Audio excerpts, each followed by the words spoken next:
Hey, you're just in time. What is it, detective? My windows are fucked up.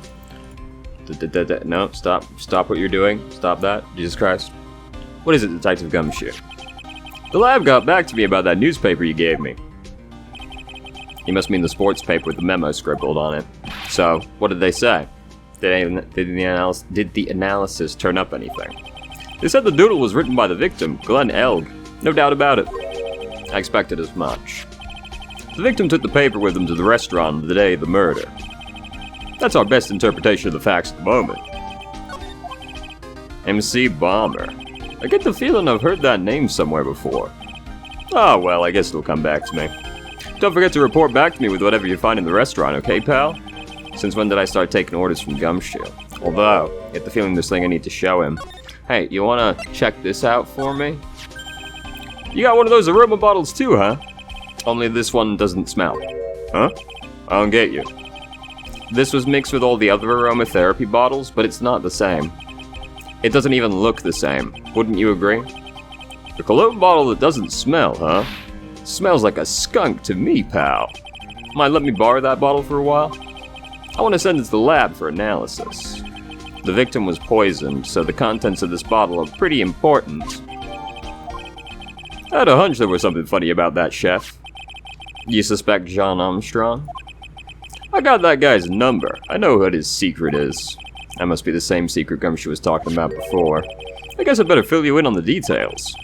About this Armstrong guy's secret, I mean. Please go on. So what's Mr. Armstrong's secret? You ever had lunch at Tribulations, pal? Yes. So how was it?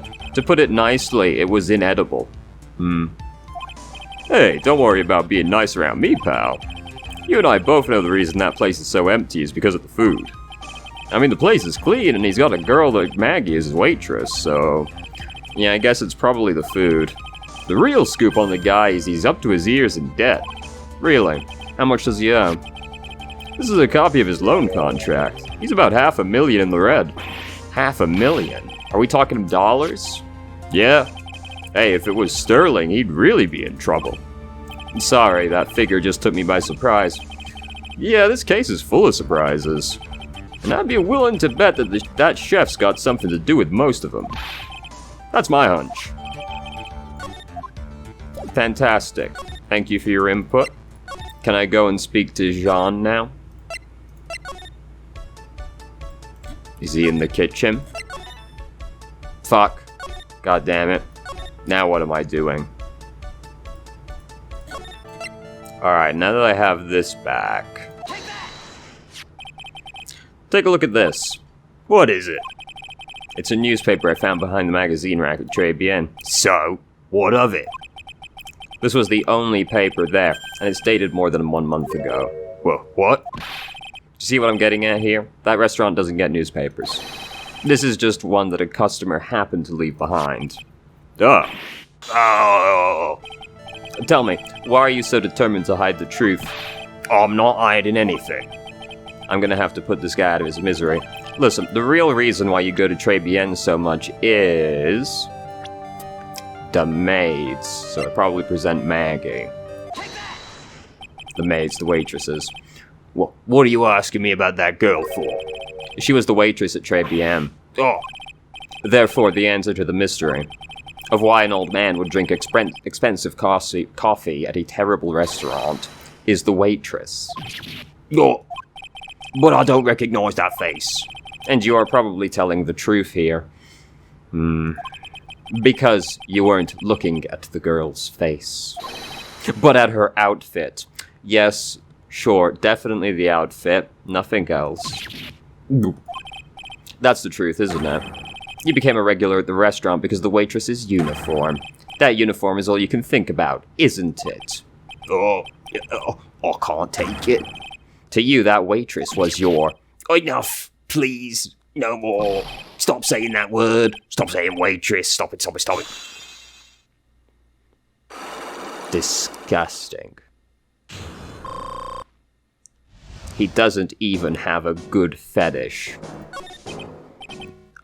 Sir. Yes, it's true. I was there for the young girl. Fine, so I'm a dirty, wicked, sinful old devil. No, I didn't mean it like that. I, however, did. I've even got one of those lousy cups of Javachino every time. For $8. All because of the serving girl. Punish me. Lock me up. Really, that's not what I'm here for. I, however, would. You'll be the same. Another 20 years and you'll understand what it's like. You'll know how painful it is to be an old man like me. No, really. Listen, sir. Stop calling me that. I have a name, you know, boy. Show some respect. I'm Victor Kudo. Sorry, Mr. Kudo. You young ones think you know it all, don't you? Well, I'm not saying another word. I won't tell you anything more. This guy's in the restaurant, was in the restaurant at the time of the incident, which means I have to hear his testimony one way or another. I don't believe this. I even broke his psyche locks and everything, but he's just cheating. Guess I'll have to try to get him when he's in a better mood. Maya, I desperately need you to come with me. Please. Can I show you him and you'll come with me?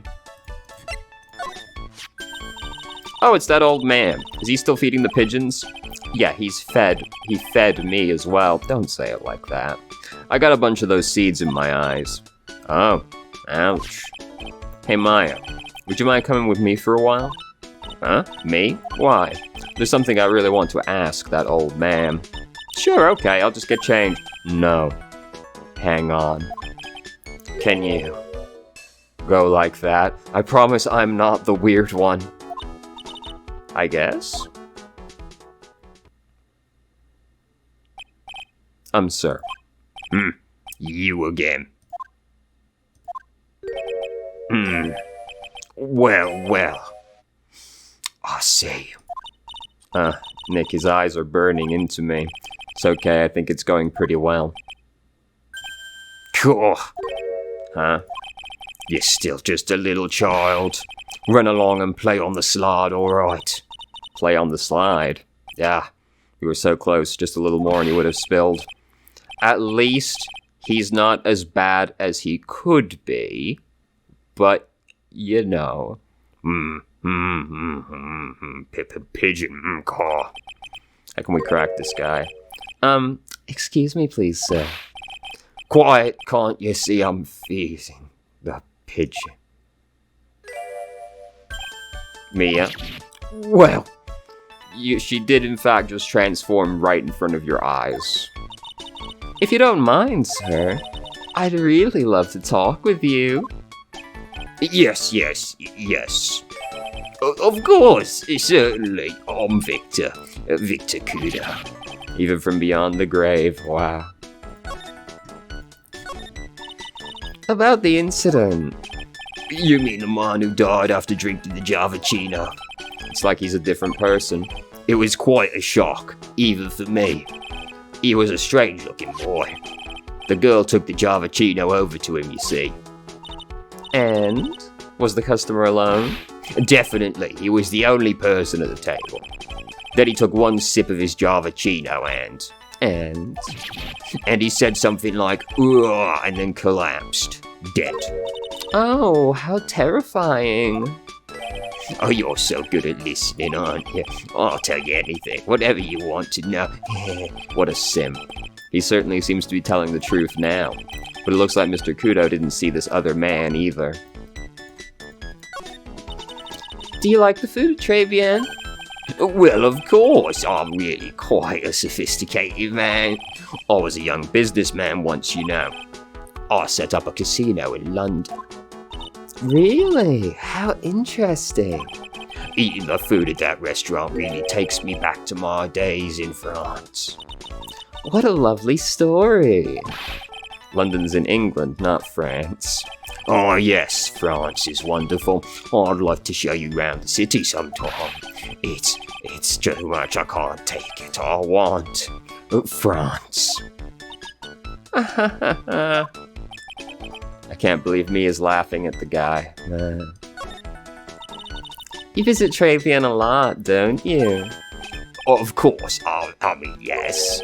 I'd like to come and see you there. Really? Oh, you flatter me so. The owner would be delighted to welcome you, I'm sure. Be careful of that chef, my dear. The chef? You mean Mr. Armstrong? That's right. The man's an ex-con. He's an ex-con? Whatever did Mr. Armstrong do? Oh no, those eyes, I can't take this. Mia's really got this guy eating out of her hands. He steals things from his customers. From his customers? Gloves, handkerchiefs, little things mainly.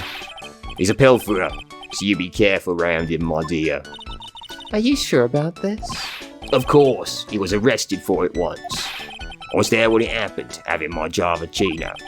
He really is a regular. Let me write you a little haiku about it. A haiku? A Japanese poem. It'll explain all you need to know about that chef.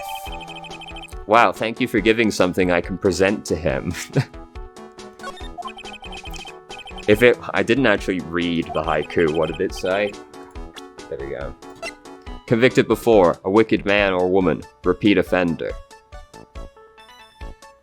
Wicked man or woman? What do you mean? Why'd you write it like that?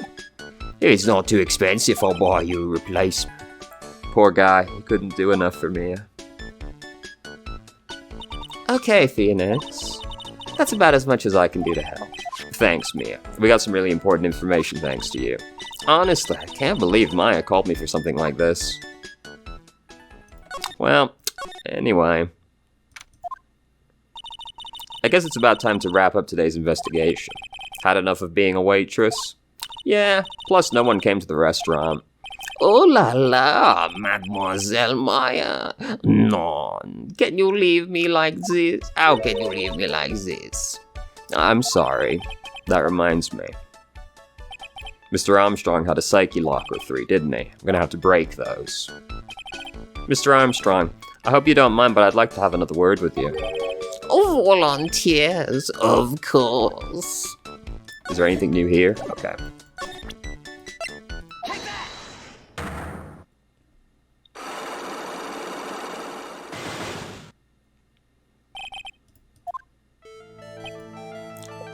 What is happening? I do not like this horrible feeling. I have to know the truth. What happened that day? Allons. I will confess everything. Just don't hurt me. Huh. Well, that was a new record. It was a lottery ticket. A lottery ticket? The man who died here had a lottery ticket for $500,000. $500,000? Oui, but after that incident, this ticket, it disappeared. Would it be into your pocket by any chance, given that's the exact amount of debt you have? The ticket disappeared. This was the motive the last prosecution gave for Maggie. They said she poisoned the man to get the $500,000 lottery ticket. Why didn't you tell me about this sooner? Miles, allures. You've been trying to hide this information about the lottery ticket from me. And I want to know the reason why. Non, monsieur, you doubt me, but I have confessed to you everything I know. Mr. Armstrong, the $500,000 lottery ticket. I think I know who took it. I think the winning ticket was stolen by this person. Mr. Armstrong, I believe there's a very high probability that it was you. Oh! Wow, that is one piercing scream, even for a man like him. My poor Kimon, boy, my poor Kimon, whatever. You have no evidence. I am not Mask the Mask. I am not the kind of person who steals the property of others. Sorry to disappoint you, Mr. Armstrong, but I have evidence to the contrary. I present to you proof you have stolen from others in the past. I hope you don't mind if I give it to you in haiku form. What is this? A poem? Oh, monsieur, you know me so well. I adore poems. Please read it, and put some feeling into it. Convicted before, a wicked man or woman, repeat offender. I'm sorry to have to bring it up, Mr. Armstrong, but you've been arrested for stealing from your customers before, haven't you? Mon Dieu, le mensonge, you are a liar. You deny it.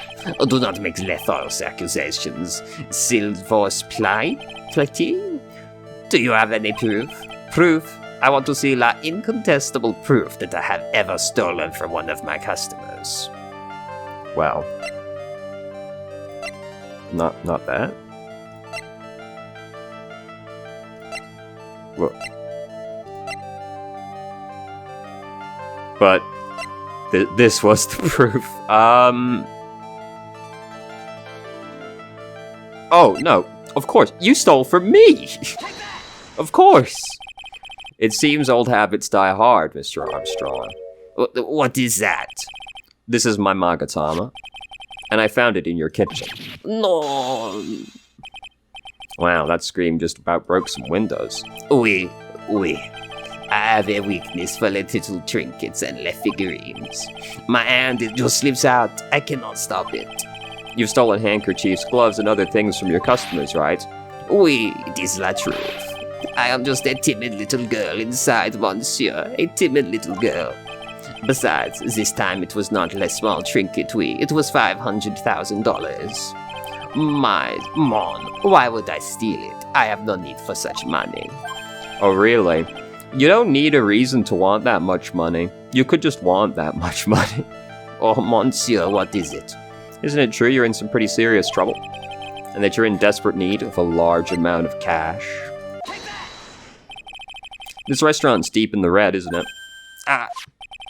You have a loan to the tune of $500,000. That lottery ticket would have wiped out your debts. Well, Mr. Armstrong, what do you have to say for yourself now?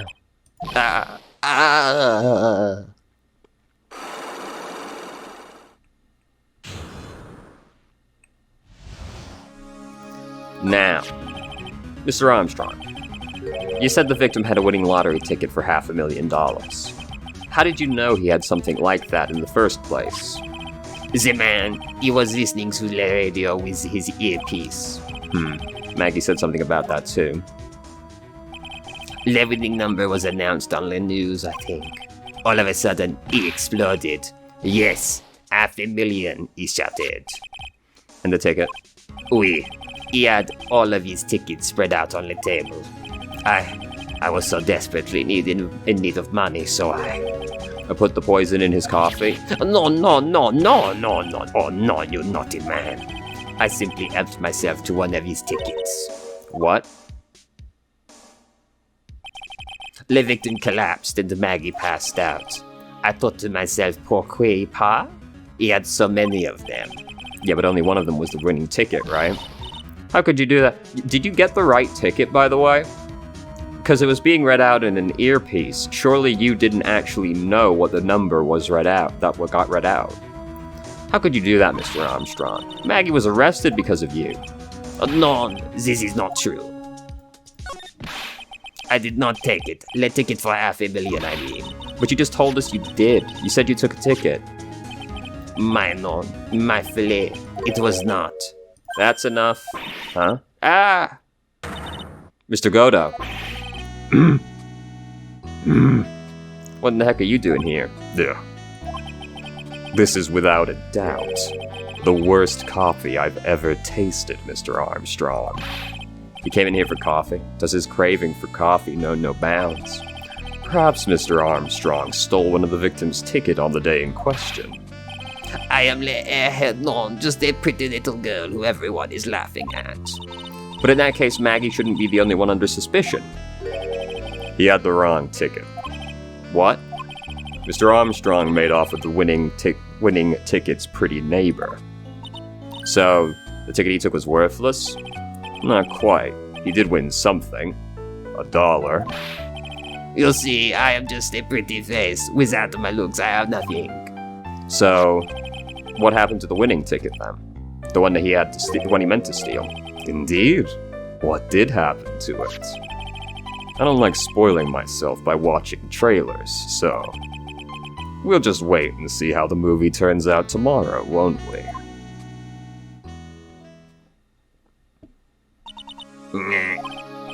Voila, you two. Time to laugh at the pretty little airhead. Looks like I won't be needing this note anymore. Looks like we've got a new mystery now, namely, where did the winning ticket go? I got a bad feeling about this. Well, anyway. We can't let Maggie suffer any longer than this, and certainly not again. We did it.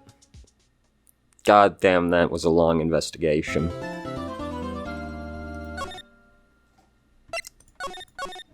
Alright, let's go.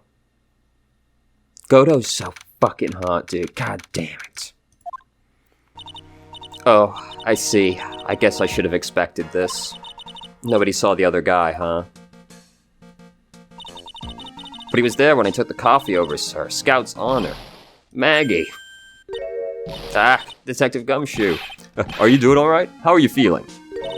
As if you need to ask either question, sir. Don't let him get you down, Maggie. And don't forget to eat well, okay? Roger. And you? Yes. You'd better square this case away, got it, pal? Maggie's innocent, you hear? If you screw up, then I'll be doing some squaring away myself. Squaring away some paperwork for your arrest. What are you gonna arrest me for? I think he's serious. Hey, detective, you're on our side for once, right? What do you mean for once? Gumshoe has saved us multiple times. Yep. So you'll be able to help Maggie out, right? Really? Can you, sir? Of course. I've got the situation under control. I'm gonna be the first witness on the stand today. And if something I say doesn't mesh with the facts, make sure you point it out, alright? Sure. Okay, we're forming a united front today, pal. You got me? I can't tell you how grateful I am, sir. I've always admired you so much, detective. I know I can count on you. Looks like it should all go pretty smoothly today, huh? No doubt. It always does, after all. I can only wish.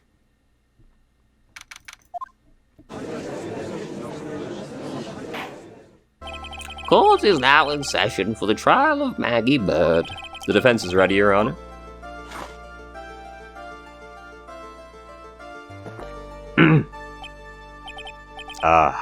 Bitter. Mr. Wright. Yes, Your Honor. Ah! What's wrong? Nothing. It just whenever I addressed you in the previous trial, your response was, "You's talking to me?" It was a little, well, intimidating. No, that wasn't me. That was the phony Phoenix. I see. So our trusty Phoenix Wright is back with us now, is he? Our trusty. So, Mr. Godo, your opening statement, please. Mr. Trite, whether you're a fake or the real deal, we will find out soon enough through this trial today. But I can already tell you, I'm the real Phoenix Wright. I wasn't questioning whether you are Phoenix Wright or not. I was questioning whether you had studied law or not. That's what I intend to find out. There's no denying it, I have never read a single textbook in my life. Behind that mask is a man who really hates me, for some reason or another. As everyone is aware, the court has already given its verdict on this case once. Therefore, I won't stand for irrelevant testimony during this retrial, nor will I stand for a simple repetition of the evidence presented in the last trial. I'm not planning on repeating anything that phony me said. Now then, Mr. Godo, please summon your first witness. Let's start with the formalities, shall we? Name and occupation. Witness, state your name for the court. Huh? Oh, sorry, sir. The name is Police Department Detective. Occupation, Dick Gumshoe.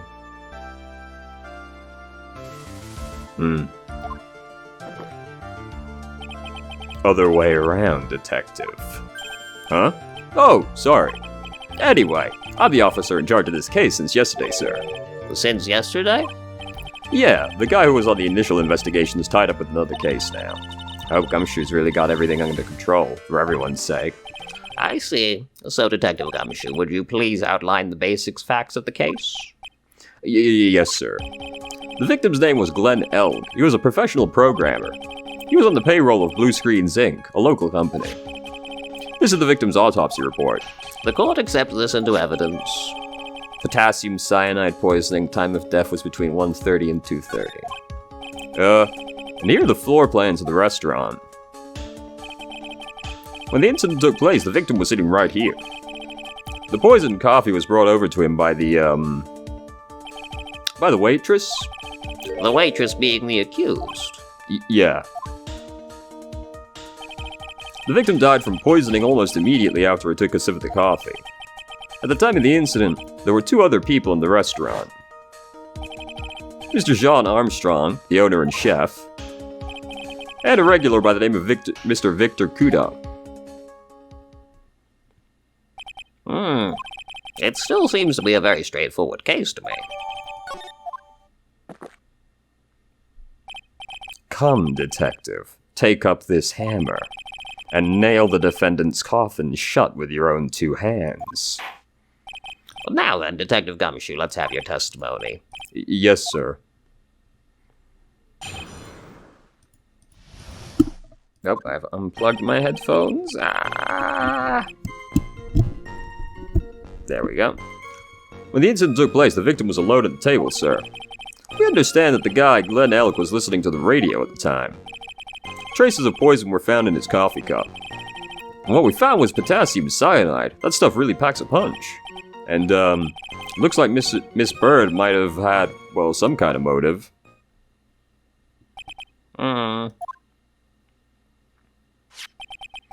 Using the dark, aromatic depths of coffee to conceal the poison. Classy lady. The facts of this case seem to be ironclad. Mr. Wright, I would ask you to begin your cross-examination, but... Yes. Please, no intimidation tricks this time around, as this understood. I already told you that wasn't me. Alright, the motive is, the thing we should probably work on first, so let's do that. Some kind of a motive? Yeah, if you ask me, it's blown way out of proportion. You know what my golden rule is, detective. Chuck out a bad cup of coffee, you can always get another. Huh? I don't get it. I'm saying we can always get another witness on the stand if we have to chuck you out. Well, so stick to the facts, detective. Now then, what was Miss Bird's motive? Come on, Gumshoe. She was... they said she wanted to steal a lottery ticket. I knew it. That's what we heard yesterday, too. It disappeared from the scene of the crime. And it wasn't just any lottery ticket. It was the winning ticket for $500,000. Mr. Armstrong knew about the ticket too, didn't he? But he stole the wrong one. Then is it possible Maggie stole the winning one? Press harder. Wait a minute. The mere fact the lottery ticket disappeared in no way implicates my client. Huh. I have here in my hand the very ticket in question. That's the $500,000 lottery ticket? One of the female police officers found it when she was conducting a search of the defendant. What? Harry's come to stand on the keyboard, as usual. Order. Huh. She's quite a lucky bird, our waitress. You will submit that ticket as evidence to the court. God damn it. To the court immediately. I better keep an eye on that ticket, the way the judge's voice is quivering. Well, this ticket was presented to the court in the previous trial, too. But it feels heavier now, somehow. $500,000, you say? It's just a scrap of paper. What matters is where it was found, Your Honor. And that's on Maggie's person, unfortunately.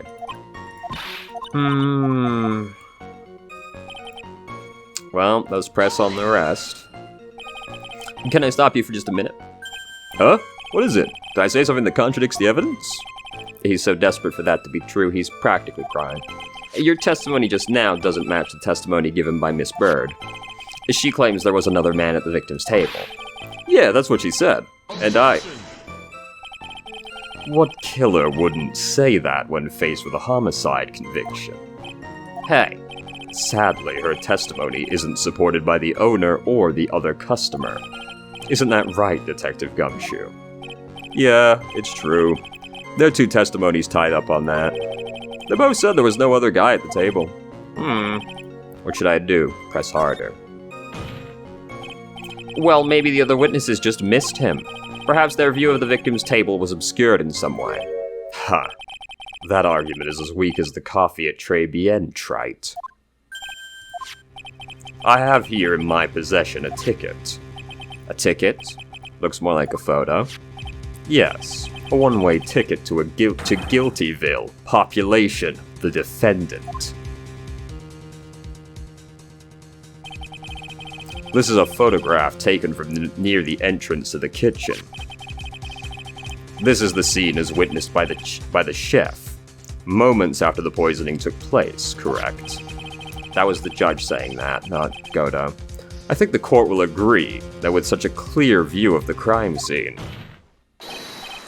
How, Mr. Wright, could anyone have overlooked a second person at the table? It certainly seems to show the victim's table extremely clearly. Let me get a better look at that picture. Oh, wrong. There we go. Let's see. Anything about this coming across as strange immediately?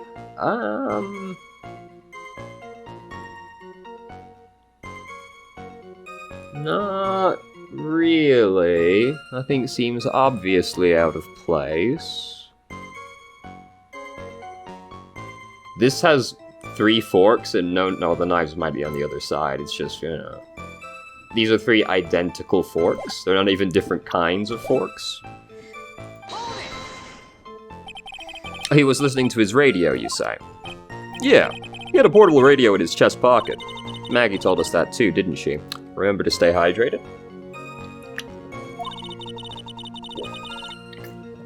Something about how one of them had some sort of earpiece. Hold on. Is the earpiece visible? No, it is not. But because we can't see that side of his head. What should I do? Should I press harder? Yes. And what was it that the victim was listening to on the radio, Detective Gumshoe? Huh? How should I know? Oh, thanks a lot. We're now one step closer to the middle of nowhere. This isn't going very well, is it? A detective, could you perhaps tell us about the poison and how it was used? So traces of the poison were found in the coffee cup and nowhere else? Not sure I get you, pal. Was the poison a liquid, or was it a powder? If I had to put it in layman's terms, I'd say it was a powdery substance. So the poison could have been in anything that was on the table. Sugar, salt, pepper. That's a pretty shitty argument. Ha. Do you put salt and pepper in your coffee, Trite? The victim took his coffee black with no sugar. Yeah. It seems the poison could have only been in the coffee. Yes. Are you absolutely certain that the victim even drank any of his coffee? Huh? What do you mean? According to this file, the poison was found in the victim's coffee cup. But what proof is there that the victim ever drank any of it? Oh, hey, you're right.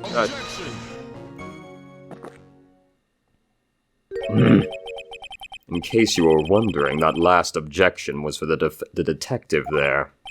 Huh? For me? Oh, hey, you're right. You may be foiling the court, but I'm not falling for it. If you have the time to waste, you have the time to present that piece of evidence. That piece, sir? Yes, that piece. Oh, what piece was it again?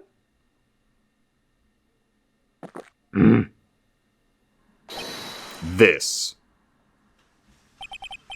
Should I be grateful? This coffee's only hot enough to give me first-degree burns? Oh, now I remember. This is the victim's coffee cup. Yes, the victim's cup. Take a good look at the rim. Ah, yes, it's unmistakable. There's clearly a coffee stain on it. Conclusive proof that the victim did drink the poisoned coffee in this cup. The victim gulped down the bitter death that the waitress brought to him. Like this. For the record, the only prints on the cup are the victim's and the defendant's. Upon further investigation of this cup, we found a certain chemical substance. Well, that's enough. The facts of this case seem overwhelmingly clear to me. The defendant had ample opportunity to commit the crime with which she is charged. Furthermore, it seems beyond reasonable doubt that she did indeed commit the crime. I like an old man who knows the score. There is also the matter of the $500,000 lottery ticket. That alone provides a very credible motive. I mean, for that sum of money, I might be tempted to bend the rules. I don't mind an old man who is weak to the siren call of money. Not good, Nick. The evidence against Maggie is starting to pile up fast. Yeah, it's because the court has ruled guilty once already. I'd say it's about time to wrap up this repeat performance with one final, decisive piece of evidence. Please do not sit in front of the camera, Spud. He's got more evidence against Maggie. This is the apron the delightful Miss Bird was wearing at the time. Why is there blood on it? Wow, that's not the cleanest apron I've ever seen. That stain looks like it can't be blood, can it? Ha! Looks like the star of our play was a little flustered. And somehow spilled coffee on herself. The coffee? That's not exactly the first thing that caught my eye. Of course, the coffee stain isn't the most interesting thing about this apron. No, there's something else that stands out even more. Something else? I presume you mean? Of course. I'm referring to the pocket. Hold on, I can adjust my camera because Spud has finally moved off of the table. There we go. Hold on. Let me do a little adjustment. Now let's come over here. Where's the right tab? Gotta recenter. Why the fuck can I not find the right tab? Oh, what a disaster. There it is. Perfect. Now, of course, I'm referring to the pocket. The pocket? A search carried out right after the incident uncovered this. Potassium cyanide, the very poison used by the killer, was in her apron pocket. A bottle of poison in Maggie's pocket. Yeah, and Maggie's prints were the only ones on it. What? Order. The court will accept these items into evidence. There's something still bothering me, Mr. Godo. Why have you not explained the blood stain to the court? Bloodstain? What bloodstain would that be? Don't play games, prosecutor. The blood-colored stain smeared all over the apron. That's ridiculous. No one told me anything about a bloodstain. You don't need to be told, just look at it. Well, detective, could this stain really be blood? No way, sir. It's just ketchup, sir. Ketchup? She must have gotten some on her apron while she was taking someone their breakfast that day. You could have spoken up a little sooner, Detective Gumshoe. Pull a stunt like that again and I'll have you drink 17 cups of ketchup, witness. I thought everyone knew what it was already. I haven't seen anything yet to make me doubt the last ruling I made on this case. The motive, the opportunity, and the supporting evidence. They've all been very clearly established. Well, Trite, it seems you really are a phony after all. Yeah. You really know how to drive a man nuts. A witness, please continue with your testimony. And describe for the court the crime scene and the findings of your investigation there.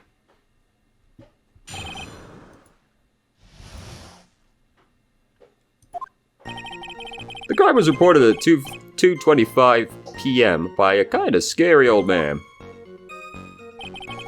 Poor Maggie had passed out from the shock. It must have been real tough for her.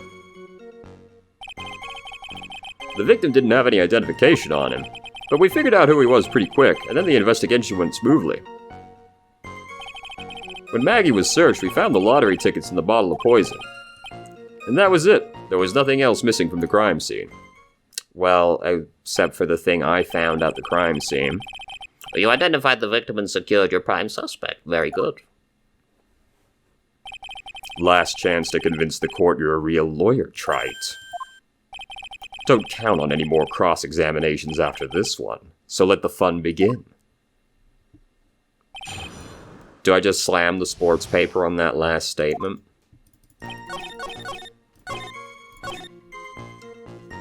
Oh wait, no, nothing else was missing from the crime scene. That's not true. We got told that one of the lottery tickets was missing, didn't we? Well, okay, they found it on a search of Maggie. Please, oh fuck, I didn't mean to do that.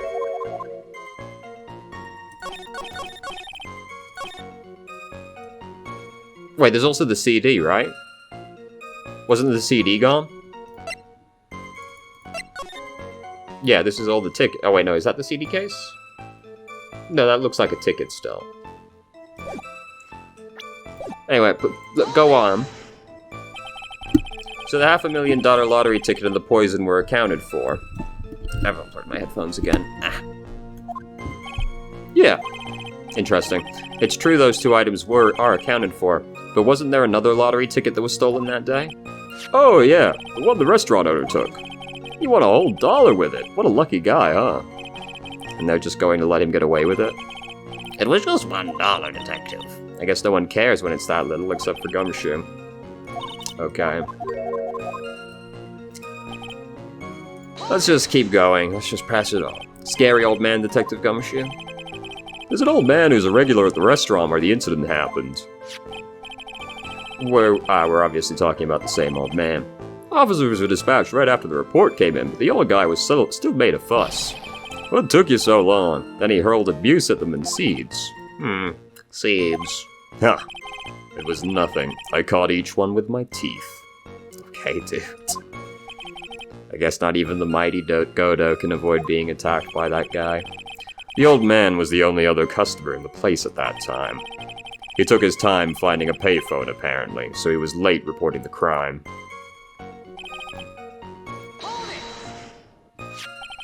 How long was the defendant unconscious for?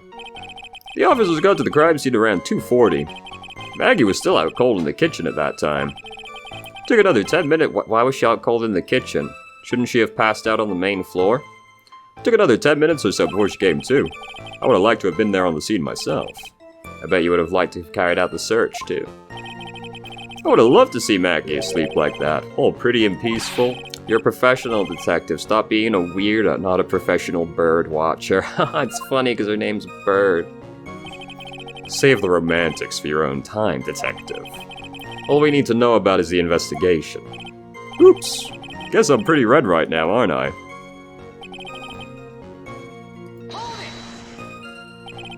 He didn't have any? Are you saying that it was stolen then? No, I don't think so. The victim didn't have a driver's license or even a credit card on him, pal. All he had was 58 cents in his wallet. 58 cents? Yeah, I can't believe I found someone with less money in their wallet than me, pal. Well, the victim sounds like he was a thoroughly miserable young man. A real manlet of a person, a real waste of flesh, if you catch my drift. Or some kind of outlaw. Why not give him a bit of an edge? I think I'm onto something here. How did you find out, exactly? Wait a sec. Huh? Did I say something dumb again? Let me paraphrase what you just testified to this court. The victim did not have any form of ID on him. That's basically what you said, yes? Yeah, basically. In that case, how were you able to identify the victim so quickly? Oh, that. He's so let down. He's got the whole sagging shoulders and puppy eyes thing going. There was a prescription bag on the victim's table along with the lottery ticket. Seems Mr. Glenn Elg visited his doctor before he went to Tribulations. We got the victim's name from the medical reports of the doc who prescribed the meds. That's a reliable enough source for the court. Should I leave this alone or ask for more? His health insurance seems like a bit of a segue. The prescription bag. What sort of medication was in the bag? Well, actually, the bag we found was empty. Huh? Yeah, completely empty. It was completely empty. Huh. You're entering an empty paper bag as evidence. The desperate are you, Trite? Now, what happened with the investigation after that, detective?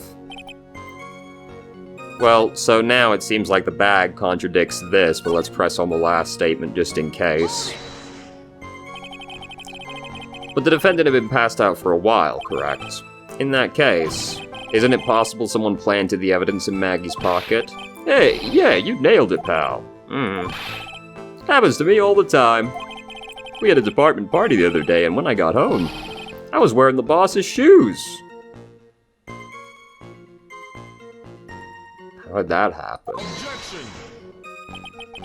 Keep up this crazy testimony, detective, and those shoes will end up down your throat. Sorry. So trite. Someone planted the evidence in Maggie's pocket. That's a pretty bold statement. Care to back it up with some evidence? I'd love to if I had any. Appears you have no evidence to support your theory, Mr. Wright. Continue with the testimony. Nothing else was missing from the scene, except for his medication. Detective Gumshoe, I think I should point something out to you. There's just one small contradiction in your testimony. Oh, finally! I'm getting all anxious just waiting, so hurry up, will ya? You testified that nothing else was missing from the crime scene. However, the prescription bag you mentioned was empty. Did the officers recover the medicine from the scene of the crime later? No, they didn't. The victim was given a prescription right before going to Tribulations. Where then did the medicine disappear to? You are too cool, pal. Indeed. A due consideration wasn't given to the victim's prescription in the previous trial. A witness, why do you always overlook such vital pieces of evidence? I guess that's the most careless thing I've done so far, huh? The victim was killed by poison, and then the victim's medicine mysteriously disappeared. The victim's own prescription could have been the lethal poison itself. Order. Well, Mr. Godo, what do you have to say to that? Huh. That's all. What? Read for the court the name of the clinic on the prescription bag, if you will. What's the clinic's name got to do with anything? New Ear or Otolaryngological? Otolaryngological? Just what kind of illness was the victim suffering from, Mr. Godo? Hardly an illness, Your Honor. More like a bitter war wound, you could say. A war wound? The day before the incident, Mr. Ellick found himself in a fight. It took a blow to the side of the head and ruptured his eardrum. He ruptured his eardrum? What on earth was the prescription he was given? It was a cream that was to be applied topically inside his ear canal, not to be ingested. What? It's mentioned in the autopsy report, if you read the fine print. They found traces of the medicine in the victim's left ear. Oh yes, here it is. I'm in very, very fine print. Seems Mr. Elg correctly applied some of his medication while he was at Tribulations. Therefore, it would be absurd to believe he would have eaten his medicine. But then where did the medicine go, though? You didn't recover it, did you? It seems this medication is irrelevant to the case after all. It still got stolen for some reason. Nick, if you don't think of something quick, it'll all be over. She's right. Push the medication issue. Only moments ago, Mr. Godo made the following statement. It seems Mr. Elk correctly applied some of his medication while he was at Tribulations. If that's the case, then why was the medication not found at the scene of the crime? But the medication in question was for topical use inside the ear canal. That doesn't change the fact it could not be found at the crime scene. However insignificant it may seem, it's a lawyer's duty to pursue the truth. You know as well as I do the medication is irrelevant. It hardly seems likely a prescription drug would contain potassium cyanide. It hardly seems likely the coffee the waitress served would contain it either. But it did. The possibility is undeniable. Ugh. Well, that's enough. Mr. Godo, is the detective the only witness the prosecution wishes to call? Mr. Godo? I got my own witness I'd like to call, sir. It's the old man who was there in the restaurant on the day of the murder. Mr. Victor Kudo, the pigeon hater. Very well. The matter of the disappearing medication seems little more than trivial at best. However, it wasn't explored at all in the previous trial. And that is something that bothers me. Yeah, good job, Nick. The court will adjourn for a 10-minute recess, after which we will hear the prosecution's next witness. Huh. I suppose this means I'll just have to finish you off in my last 6 cups. Court's adjourned for a recess.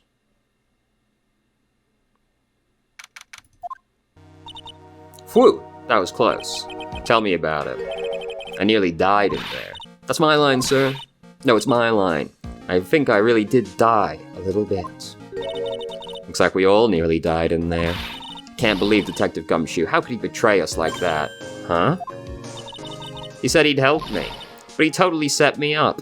That seems like a strange thing to take away from that, to be honest. I don't think he meant to do that, Maggie. He was backed into a corner. I mean, the guy's got to do his job, right? It's okay, I know all about lies and betrayal. I've had them my whole life. But it really hurt this time. It felt like someone punched me hard in the stomach. What, did you expect him to just lie on the stand for you? Like, of course he wasn't going to do that, was he? I hate that guy. I don't want to see him ever again. Poor Gumshoe. So the next witness is going to be the old guy from the park, right? Yeah, Mr. Kudo. Lover of waitress outfits and projectile seeds.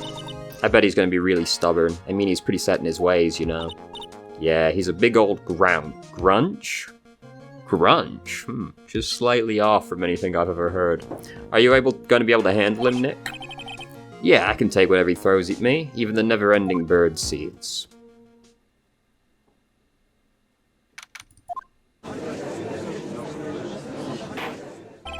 Court will now reconvene for the trial of Maggie Bird. Mr. Godo, your next witness, please. The prosecution calls the lucky old-timer who caught the show over a cup of coffee. Will the witness please take the stand? Name and occupation, if you don't mind. The name's Victor Kudo, born and bred in the land of the rising sun. Do not question my accent. Honor and duty are what make me. Mind you, I can be quite emotional at times, too. We don't need to hear about that, Mr. Kudo. Just tell the court your occupation. My occupation? Cha, listen, young'un. How much call do you think there is for kimono embroidery here? Kimono embroidery? That's what I do, or did, back in Japan. I embroidered family crests on kimonos. The ancestors were embroidering kimonos before this country even existed. Wow, a real craftsman. They're a dying breed. Hey, maybe you could embroider my costume, so. Anyway, like I said, there's not much demand for that kind of thing here. So I had to take a job working the cash register at a burger joint, pretending to smile. That burger joint would have been better off putting him in the kitchen. Now then, witness, were you in the restaurant at the time of the incident? Oh yes, I was eating some seeds over a cup of Javachino. Seeds? What do you think these are, I see. So you saw everything that happened, Gramps. Did I? Oh yes I did, I saw it all. Then please tell the court. We're all ears. Sure, I'll tell you every last detail. He's really getting into this.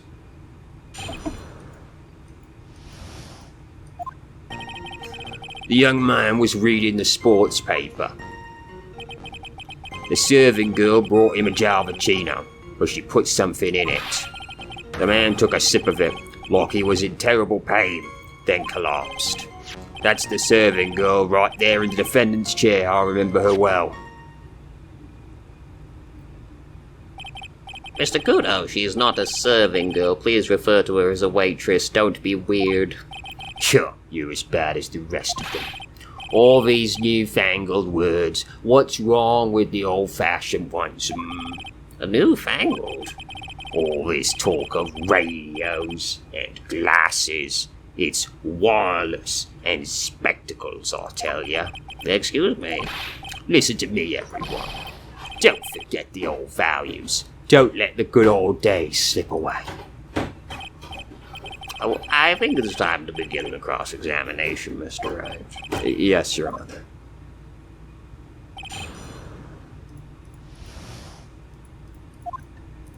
Alright, let's start pressing. So you saw the victim then? You saw Mr. Glenelg? I wanted to know if Guts and Brawn retained his championship or not. So he was looking at the sports paper the victim was reading, huh? And at the location in question, there are partitions between tables on the same side of the restaurant, right? So what if there are? If you say you could see the victim, that means you were sitting at a table on the other side of the restaurant, correct? Sure. I go to that place to drink Javachino. I don't go to sit. I don't remember which table I was sitting at. You mean you go there to eye the waitress? Oh, whoops, back it up. Mr. Kudo, that's a very grave accusation. Are you sure about what you saw? Victor Kudo never makes mistakes. I dot every T and cross every I. Right, so I have some feedback on that. I see. My eyesight's fine. The doctor said I only need spectacles for reading and driving. I bet his eyes are really fine, only really fine when he's scoping out a waitress. And I saw what the serving girl put into the Javachino as well. Press harder. Your Honor, we need more clarification on what was put into the victim's coffee. I'd like to ask that the witness add what he knows about this to his testimony. I agree. Witness, will you enlighten us, please? Sure. There was no question about it. She very conspicuously put some white powder in there. Did she really put that in the coffee? You doubt me, boy. She took out a small brown bottle and sprinkled it in. What color is the stuff in the bottle? Doesn't actually say. Just a deadly powdery poison. Couldn't she have been adding sugar? Sugar? In a small brown bottle like that? Like that? Witness, could you please describe the bottle in more concrete terms? Huh. A bottle like this, perhaps? Oh, there it is. That's the one. Well, that's the bottle of potassium cyanide, I presume. So what did the accused put into the coffee? I think it's clear, don't you? Yeah. Hold on. We don't have the other. We never got the other one back, did we? Alright, carry on. He just took one sip? You youngins, you waste everything. Those Javachinos cost $8. In the good old days, we would have drunk every last drop, eaten the cup, and then died.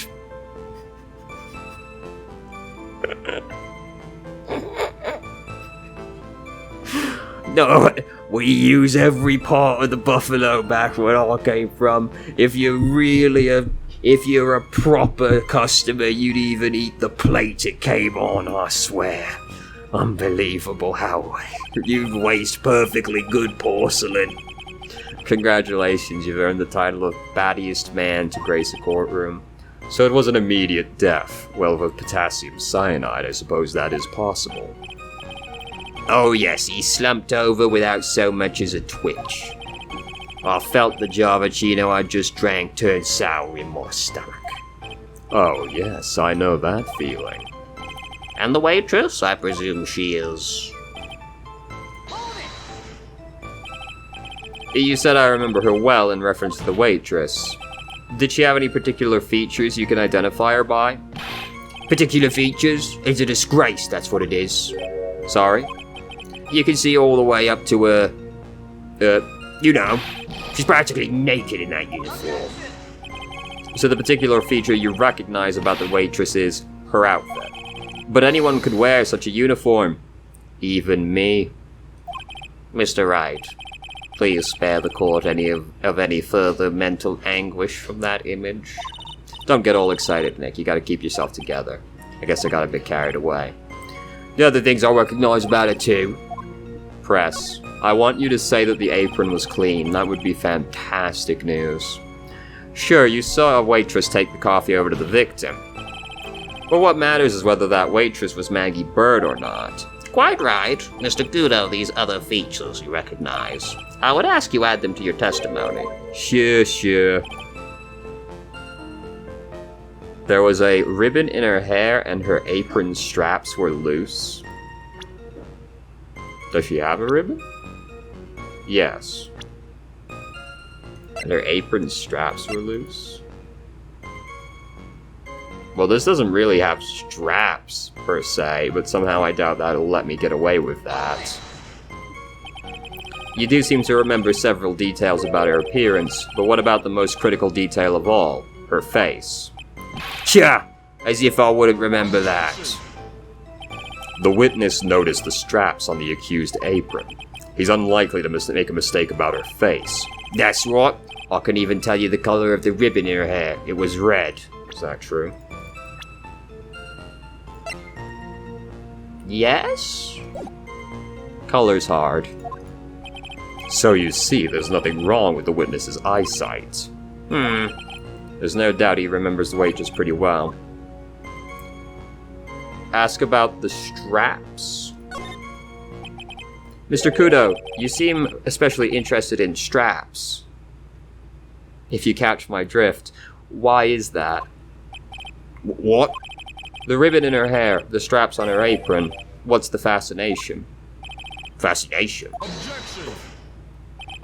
People have all kinds of fetishes, Trite. We don't need to embarrass the witness. Listen, you young upstarts, I haven't got some sick strap fetish. Is there any relevance to the witness's unusual love of straps, Mr. Wright? I was just curious why I was fixated on them.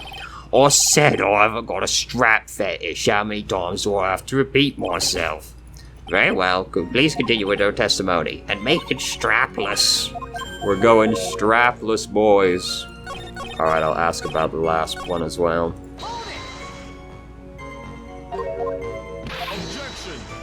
Yeah.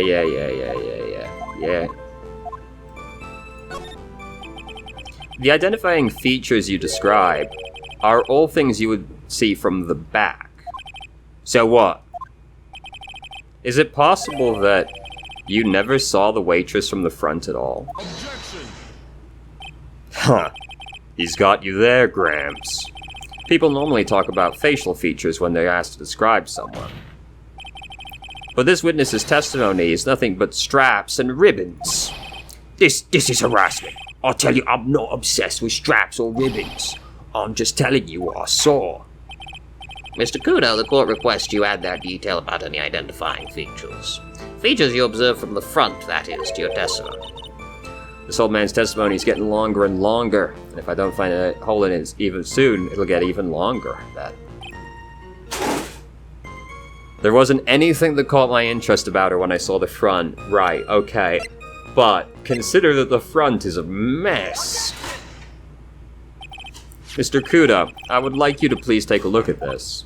Yeah, that filthy thing would suit filth like you just perfectly. Actually, it reminds me of what my grandson looks like just after he's done eating. Have you ever seen this before? Of course I haven't. Do you think I'd forget something as dirty as that? Well, you half-witted clot. What? What is it? Ever since I said you half-witted clot, there's been an eerie silence in here. Mr. Kudo, this apron is the apron worn by the defendant on the day of the poisoning. Huh?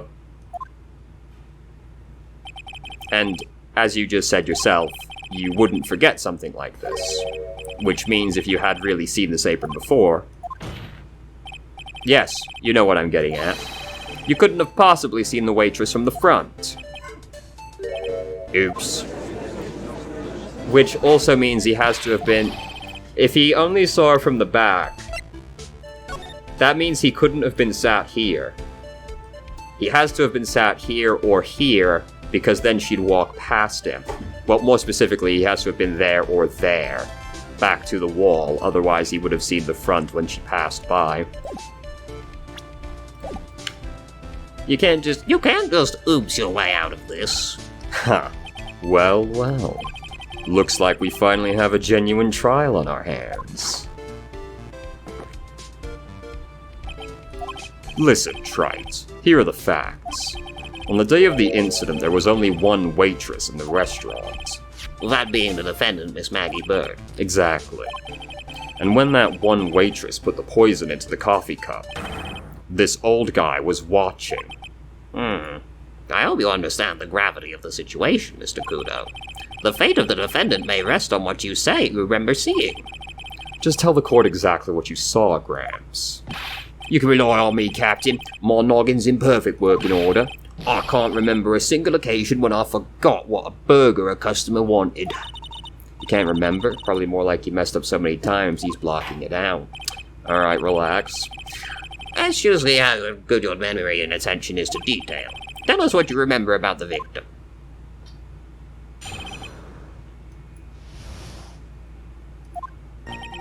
He was another of those pesky young types, wearing a broken pair of spectacles. Wait, he must be talking about... He doesn't have spectacles. So he has to be talking about the Scouter, right? He had a newspaper in his right hand, and the noisy brat kept rustling its pages. The young man was listening to the wireless, I remember that as well. Then the serving girl in question brought over the Javachino. The little fidget picked up the cup. The little fidget picked up his cup with his three hands and took a sip. Hold on. That was really specific. You said you was holding it in the right hand, the paper in his right hand, correct? The testimony we just heard. Let's get back to it, but I think I already spotted something wrong. The testimony we just heard was to test how credible the witness's memory is. It seems to me that he remembers the victim in a great deal of detail. Oh yes, I hate those know-what types who are so vague about everything. How are we gonna handle this, Nick? We only need to do one thing. We just need to prove the old man's memory is shot. Just trip him up, you mean? Isn't that kinda cruel? I suppose, but it's what I do best. Damn, Phoenix. Right, so which hand did he have the paper in? His right hand. And he used his free hand to pick it up, which would be his left hand. But look at the stain on the cup. It wouldn't be like that if he was holding it in his left hand. Because if you're holding it like that, if you're holding it by the handle, you would need to be using the right hand for it to end up there. But that was the one he was using to wrestling the paper in. I'm so fucking smart. God damn. Mr. Kudo, do you remember what you were told at the start of this testimony? That this was a way of testing the credibility of your memory. I know. There's nothing wrong with my memory, I'll tell you. Nothing. If I got anything wrong, I'll eat these seeds and sing the pigeon song. Care to tell us where this is going, Trite? According to Mr. Kudo, the victim was holding the paper in his right hand, while drinking coffee with his left hand, which would make that his left. God, what is this, kindergarten? But I would like the court to please take a look at this. Well, that's the coffee cup the victim used, correct? Yes, and on the trim, you'll notice the mark left by the victim's lips. Yes, there is a stain left by the coffee. If you consider where that stain is, you'll clearly see the victim was holding the cup in his right hand. But ow. Well, Mr. Kudo, this court is waiting for your epic performance. You said you'd eat those seeds and sing the pigeon song. Gah! Mr. Kudo, I'm afraid this is simply not acceptable. I think the witness had better go back to the park where he could— Wait! If you think I'm gonna stand here and listen to you tell me I'm mad, you're wrong. I don't care about that dirty coffee cup, I know what I saw. Are you still insist on your testimony? That young brat was holding the cup in his left hand. Oh yes, no question, I'm a good law-abiding citizen, I am. It's that dead young hotbot and you. Hotbot? You spiky-haired yahoo who were at fault. Who, me? Well, thank you, old man. Oh, we've heard quite enough from you already. Don't call me old man, old man. Been around for 68 years, I have. You can't ignore me. Listen to what I've got to say. I'm sorry, Mr. Kudo, but... Sure. Why not hear a little more? Mr. Kudo! But this is my 16th cup of coffee. So this is your final stand. Thank you, Captain. You can rely on Victor.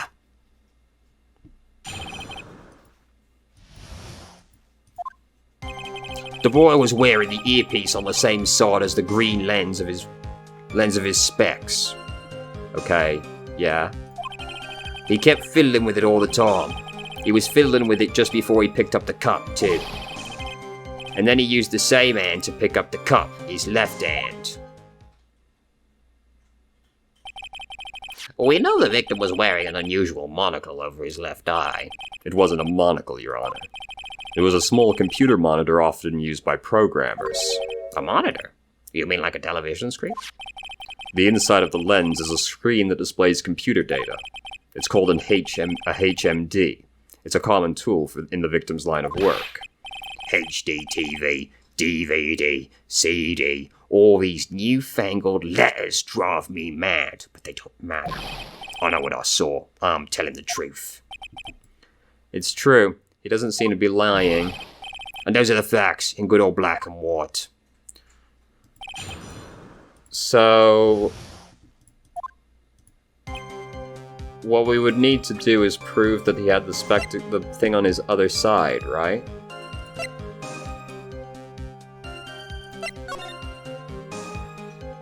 I can't tell which side is the front of his head.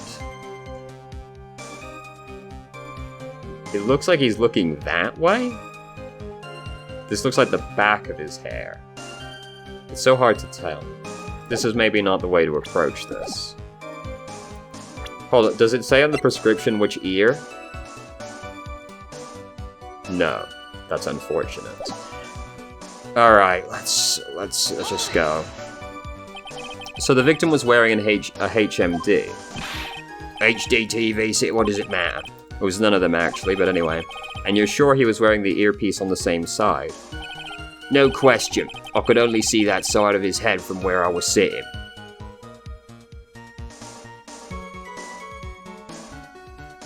Wait, what? Yeah, that's pretty obvious if you look at the floor plans. From the opposite side, he'd only have a view of the side of the victim's head, but he wasn't sat there. I already know that because he couldn't identify the front of Maggie. He couldn't have been sat there.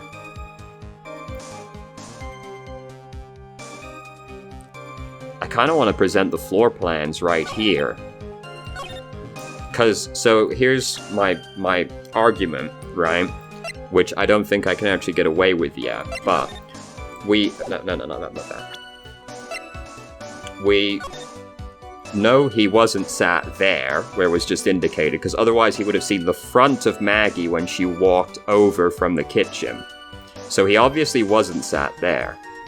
If he could only see the side the scouter was on, as he says, then he can't have been sat here. Because then he'd be able to see both sides of Glenn. So it seems like he has to have been sat here, and he caught a glimpse of the left side of Glenn's head at one point. Because Glenn's scouter, as seen here, is on the left side of his head. Left eardrum was ruptured. It says here his left eardrum was ruptured. This can't be true then. This earpiece is the same side as the green lens of his specs. That can't have been his left ear. Because his left eardrum was ruptured. His left hand, that can't be true. Here. Yeah, I'm so fucking smart. Let's go. I'm not sure what the relevance of this is, but Mr. Kudo, there's something very strange about your observations of the victim. What? You say he was wearing the earpiece on the same side as the HMD. No question, you can lock me up if I'm wrong. It was his left ear, no doubt. I could only see that side of his head from where I was sitting. I don't think so. What did you say? You're no doubt unaware of this fact, Mr. Kudo. But the victim couldn't hear with his left ear. His eardrum was ruptured. Eh?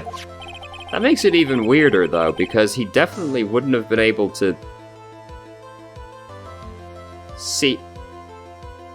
Hold on.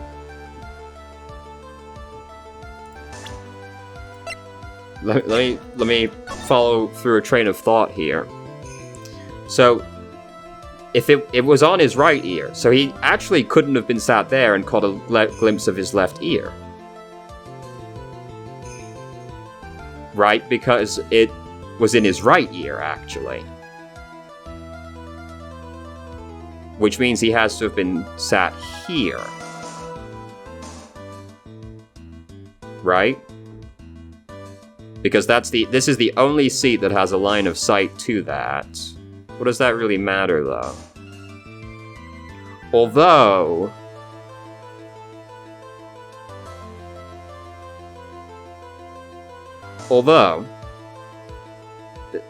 surely not.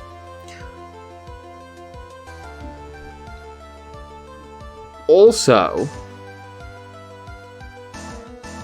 because we have to reckon with the fact that he is probably not intentionally lying. So we need some way to account for the fact he saw it on his right ear, but thought it was his left side. Which, maybe this is a bit too convoluted. What if he was sat there, and Glenn was actually sat over here when he drank the coffee? Because then, he would be able to see it, and it would be on the side that was closest to the old man at the time, because it was his right ear. However, if his body was moved over here, and now he's learned and now he's seen this, he was like, oh, it was on the same side as me, so that must mean I saw him using his left hand. Do you see what I mean? Does that make sense? Because he was probably just thought of it as, oh, it was the side closest to me. So that would seem to line up with the body being moved after they died. And I don't know if that makes sense. It makes sense to me. Traces of medication for his condition were found in his ear canal. That's right, it's impossible the victim was wearing his earpiece in his left ear, because he couldn't even hear in that ear. Is that true, Captain? It is. Pigeon. Pretty pigeon.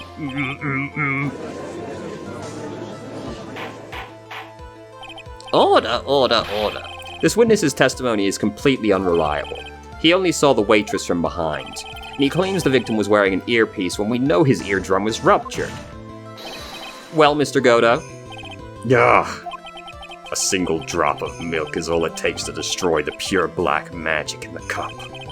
This old man is my drop of milk.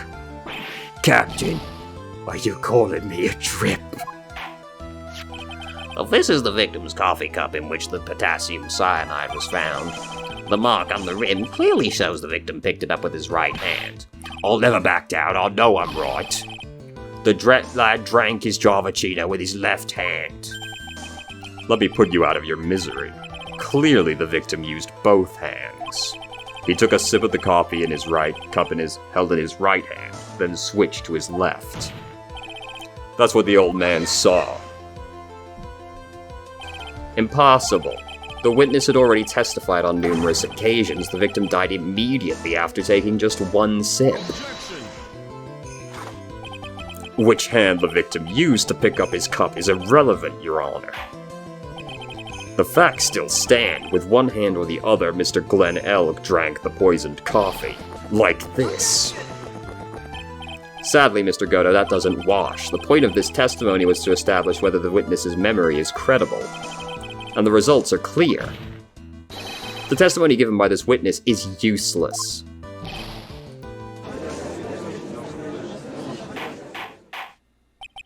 I believe it is time to conclude today's proceedings.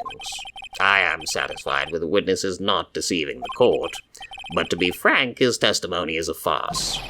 Did you have to be so frank? Take that, you pompous old fogey.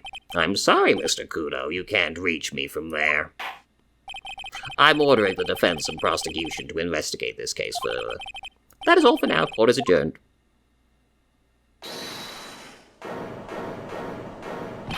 Wait. If we stop now, where does that leave me? Leave you, Mr. Kudo? Thanks to that blue-suited young upstart over there, I'm just a bumbling old man who can't even dot his T's or cross his I's now. How is your memory my fault? I'm sorry, Mr. Kudo, but there's nothing I can do. I kept my mouth shut until now. But there's something else this court should know. What? There's more? To be perfectly honest, it might not be anything. But I want another chance. I want another crack at you, you young shark. Me? Looks like he's looking at me like I'm some sort of evil shogun. Well, everyone, what do you say to one final showdown? The final chapter in this eccentric old man's scrapbook. Sorry, Gramps, but I've already had my 17th cup of coffee. What have you got to lose, Captain? I'll give you all the Javachino you want if you come to my house after the trial. I might be 68 years old, but Victor Kudo is still a man. That's enough, witness. I believe it will be quicker for the court to just hear your testimony. You bet. Much, much quicker. I can't believe this is happening. Yeah, you better get ready, youngster. I get the picture, just quit throwing the seeds at me, would you? It's gotta be using some sort of infinite ammo code with the box of seeds.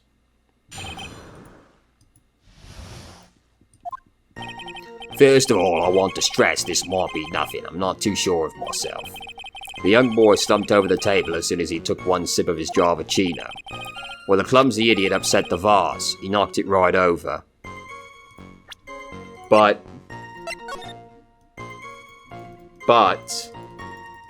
it's not. It broke and the strip of cloth covering the table got completely soaked. Well, how about that? Turn things upside down,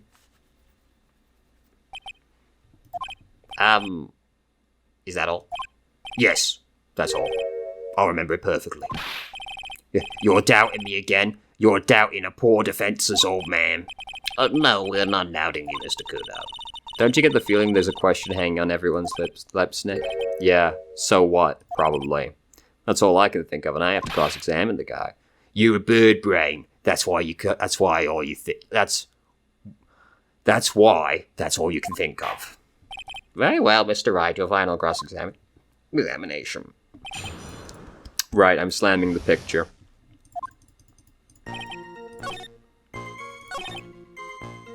He knocked it right over. But Mr. Kudo, this is a photograph of the crime scene. So what? Look carefully at the table. The vase is there, intact. Huh? Lost your tongue, Grandad? I'm no granddad of yours, hopscotch. Ow, ow. Enough. If you throw any more seeds in this courtroom, the cleaners will be here all night. Oh, What is it now? I just remembered something. Yes, go on. The broken vase. It was on my table. Holy fucking shit, dude. What do you... What? But...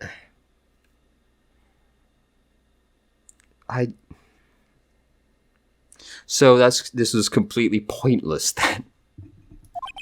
What? Oh, well, you see. It startled me when that young lad collapsed. So I stood up.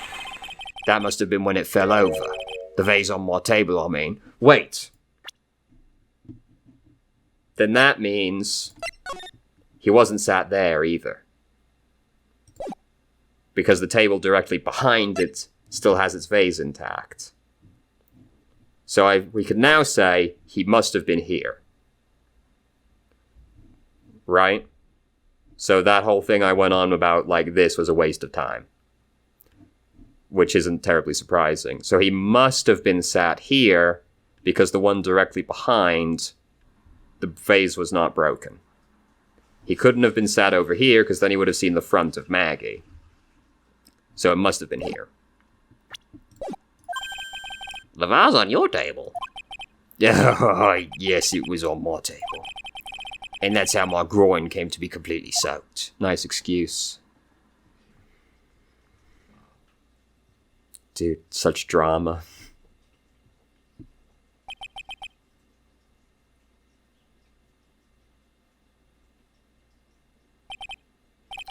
Sigh. Thank you, Mr. Kodo. You've certainly earned your kudos for net today. I'd like to ask a question now. Have I been any use at all? Perhaps that's something you should reflect on yourself, Mr. Kudo. Oh, wait a minute. If that's the case, I've got more to say. Oh, yes, I remember something else. Bailiff, escort the witness out of the courtroom. Wait, listen to me.